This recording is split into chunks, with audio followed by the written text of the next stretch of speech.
नमस्कार, मैं साकेत सूरी एरिया से। ऐसे चंद आरोप हैं कि डिस्कॉम ने टैरिफ घटाने की पिटीशन की है और हम दुष्प्रचार कर रहे हैं। अगर ये सच होता तो पूरे महाराष्ट्र के न्यूज़पेपर और न्यूज़ चैनल में इस पिटीशन की बुराई क्यों हो रही होती। एमईआरसी को पब्लिक हियरिंग्स में रिकॉर्ड तोड़ ऑब्जेक्शन क्यों आते। डिस्कॉम खुद कह रहा है कि वो अपना 45,000 करोड़ के लगभग का डेफिसिट इस नए एमवाईटी से रिकवर करेगा। घटे हुए टैरिफ से कैसे पॉसिबल है। टैरिफ घटाने जब मियर आई वॉश, हमने तो हर कैटेगरी के एग्जिस्टिंग बिल सिमुलेट किए हैं। जब अप्रैल के बिल मई में आएंगे तब क्या होगा। आप पावर सेल परचेज बिजनेस के लॉस को फिक्स कॉस्ट बढ़ा के वसूल करना चाहते हो, जबकि वो आपको एनर्जी कॉस्ट यानी टैरिफ से लेना चाहिए था। आप ऐसा उल्टा करके टैरिफ यानी एनर्जी कॉस्ट कम दिखा रहे हो, जबकि बिल बढ़ा हुआ ही आएगा। वैसे भी फिक्स कॉस्ट का इम्पैक्ट जो है बेचारे सिंगल शिफ्ट इंडस्ट्री चलाने वालों के ऊपर 3 शिफ्ट के मुकाबले 3 गुना आएगा, which is against natural justice. और ये फिक्स कॉस्ट आगे आप और बढ़ाकर जो लोग सोलर लगाना चाहते हैं उनको भी डिमोटिवेट कर रहे हैं। डिस्कॉम कह रहे हैं पिटीशन में 9 से 5 बिजली के रेट घटाए हैं, उससे तो फायदा पहुंचेगा। दिन में कोई सिर्फ 8 घंटे बिजली नहीं इस्तेमाल करता, बाकी 16 घंटों के रेट से कोई बिजली बिल उठाकर कैलकुलेट करे। मैं आपको एग्जाम्पल से समझाता हूं। मानिए आपकी एक इंडस्ट्री है जिसमें आपको कंटिन्यूस 100 किलोवाट की बिजली चाहिए एक मशीन चलाने के लिए, और 5,000 स्क्वायर फीट का शेड। आपको अगर कॉम्पिटिटिव रहना है तो आपको अपनी कंपनी 2 या 3 शिफ्ट में चलानी है। अब एमएससीडीसीएल के हिसाब से आप दिन में ही तीनों शिफ्ट का प्रोडक्शन करो तो बिजली बिल कम आएगा। मुझे हैरानी है इस तर्क पर।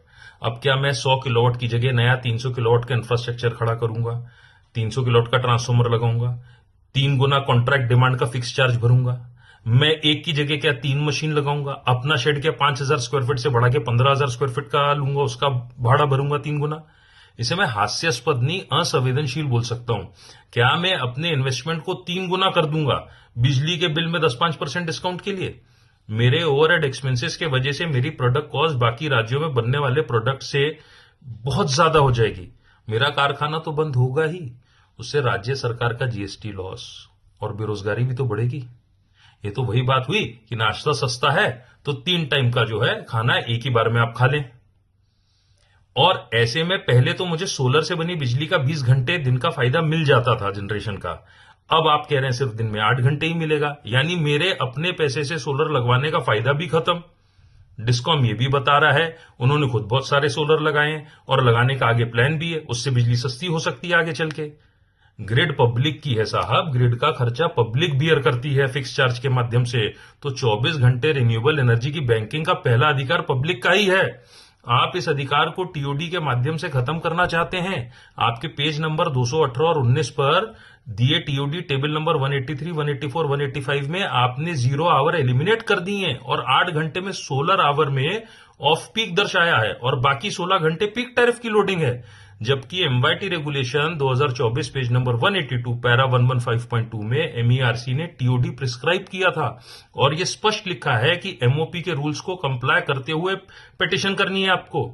एमओपी के इलेक्ट्रिसिटी एक्ट जीएसआर 437E 14/6/2023 के पेज नंबर 3 पर 8A में स्पष्ट लिखा है कि पीक आवर्स सोलर आवर्स यानी कि 8 घंटे से अधिक नहीं होने चाहिए। इसका मतलब आपकी पिटीशन जिसमें पीक 16 घंटे है ये बैड इन लॉ है। ऐसी गलत पिटीशन को खारिज होनी ही चाहिए और as per provision in MYT regulation page number 26 para number 5.2 MERC आपको 1 करोड़ का जुर्माना लगा सकती है। एमएससीडीसीएल ने suo motu revise petition file करनी चाहिए और जब तक स्टेट टारगेट मीट नहीं होते कोई बदलाव नहीं होने चाहिए आने वाले 5 साल तक।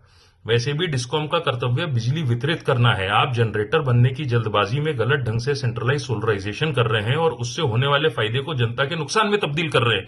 डिस्कॉम को अपने सोलराइजेशन के पैटर्न पर पुनः विचार करना चाहिए। सोलर मात्र दिन में बिजली बनाता है, दिन में लोगों को अपने सोलर लगाने का हक मिलता है और वो अतिरिक्त बिजली डिस्कॉम को दे सकते हैं, जिसे डिस्कॉम तुरंत वितरित कर देता है और मुनाफा भी करता है।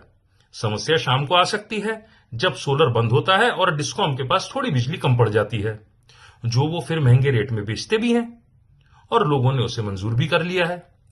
अब डिस्कॉम जो दिन में अतिरिक्त बिजली बना चुकी है, अगर उसे बड़े बैटरी बैंक्स में स्टोर करे और शाम के पीक टाइम में वितरित करे, जिसके उसे ऑलरेडी एक्स्ट्रा पैसे मिल भी रहे हैं, तो सब ठीक हो सकता है। छोटे डिस्कॉम भी ऐसा करने लगे हैं। इससे जनता पर भार भी नहीं पड़ेगा। डिस्कॉम को चाहिए कि वो जो बजट सोलर लगाने में इतना ज्यादा खर्च कर रहा है उसको थोड़ा सा रोके, थोड़ा सा कम करे और फेज वाइज करे और उस पैसे को बचा के बैटरी बैंक्स ले। इससे ग्रिड भी स्टेबल हो सकती है, डिस्कॉम और जनता दोनों को फायदा होगा। पर डिस्कॉम इस डायरेक्शन में सोचने को राजी नहीं है। ये तो सिर्फ हमारे चहेते देवा भाव के इनिशिएटिव से ही होगा। कई लोग तो एमईआरसी के क्रेडिबिलिटी पर बातें उठा रहे हैं और कुछ लोगों ने तो खुला आरोप भी लगाया है ऑनरेबल कमीशन पर कि अभी एमईआरसी में ग्राहक प्रतिनिधि के पद खाली हैं और सेक्टर वाइज स्टेट रिप्रेजेंटेटिव भी मौजूद नहीं है, जबकि इन सब का प्रोविजन है। लोग अपनी बातें कमीशन तक नहीं पहुंचा पाते, 600 पेज नहीं पढ़ पाते, सब डरे हुए हैं और इसी वजह से वीडियो वायरल करके ध्यान आकर्षित कर रहे हैं। पर मैं बताना चाहूंगा कि MERC always supports renewable energy. उन्होंने बहुत अच्छे अच्छे जजमेंट भी दिए हैं और कुछ बेहतरीन रिन्यूएबल एनर्जी के नोटिफिकेशन देश के सबसे अच्छे भी दिए हैं, जिन्हें एमएसईडीसीएल ने कोर्ट में चैलेंज कर दिया है।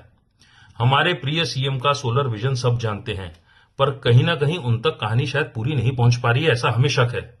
लोग अभी तो शांति से बैठे हुए हैं क्योंकि वो कल्पना भी नहीं कर सकते कि महाराष्ट्र में इतना बुरा भी कुछ हो सकता है। पर जब बिजली का बिल आएगा तब जन आक्रोश संभालना सरकार के लिए थोड़ा मुश्किल हो सकता है। आज हमें कई social worker, opposition party, industrial association, trade bodies और ग्राहक मंच रोज बोल रहे हैं कि आप आंदोलन का आह्वान करो, बट हम इस अति संवेदनशील मुद्दा जो महाराष्ट्र की अस्मिता को खतरे में डाल रहा है उसे किसी के राजकारण का टूल या हथियार नहीं बनना देना चाहते। हम पर यह आरोप भी लग रहे हैं कि आपकी संगठना प्रेशर में है और इसलिए चुप बैठी है। ये भी गलत है। हम उद्यमी हैं, partners in progress with both state and central government. We are not rebels, we are not politicians. हमें विश्वास है कि हल जल्दी निकलेगा। जय हिंद, जय महाराष्ट्र।